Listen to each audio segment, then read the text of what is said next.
What I would say to someone that's watching right now, if you're struggling with addiction, if you're struggling with alcoholism, you have to become vulnerable in order to succeed. You have to do things that are uncomfortable. That's where growth comes from. It's not comfortable, but the rewards far outweigh, the uncomfortability. Welcome to this week's edition of Recovery Happens. I'm Patrick Patterson with BW Rock. Today we're going to be sitting down with Eric as he offers hope to encourage recovery. Life was very difficult growing up as a child. My family was very unstable. My mother was a severe alcoholic and very depressed, and some days were good, some days were really bad, and I never knew what I was going to come home to, and there was never any stability. It was scary, there was a lot of fear, and that stayed with me as I got older, well into my late 30s. Yeah. There was always those 5-liter boxes of wine in the fridge, and the fifth or half gallon of vodka on the side. Born in a different country where drinking was very acceptable and it wasn't really frowned upon, and like the disease of alcoholism, it progressed from when I was a tiny child to well into my teens. Her alcoholism got really, really bad, and the depression. Drugs and alcohol entered my life ever since I can recall. I was the youngest of three. The drinking was going on. Christmas, let's just say, when I was 10, 11 years old, I'd get little shots in my stockings, and they'd give me wine or champagne as a little kid, 9, 10, 11. And I started blacking out drinking probably about 12 or 13, either stealing from 7-Elevens or whatever. Went to county jail at 16, and an armed robbery. Didn't get out till I was 18. And pretty much spiraled out of control. And then at 19, my mom, she died. And then it really got bad.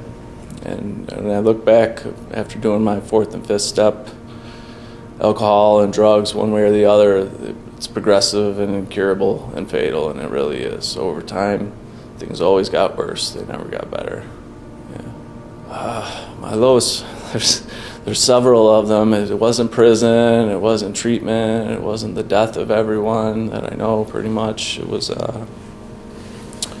early May 2022. My veins stopped working, and I'd say I overdosed about 24 times. I've been Narcaned. I honestly don't know. I woke up in the emergency room or in an ambulance 25 times. I don't know how that kept happening. I just kept getting saved. I kept coming back. And after I would do that every time, I'd walk right out of the emergency room against their orders, sometimes without even my shoes on, and I'd go right back to it every time. So I had no purpose, and I didn't want to change. I was feeling too much pain. I didn't have no money, total isolation, no friends, no family. I'd actually reached a point that the courts and nobody else could force me to. And that was it. I will do anything I have to do not to feel this way. And that's when my life changed. Yeah, May 13th, 2022. Recovery happened to me when I finally hit my bottom. I was absent from drugs and alcohol a few times, 9 months here, a year there, but it was never recovery for me. I was just waiting to use again.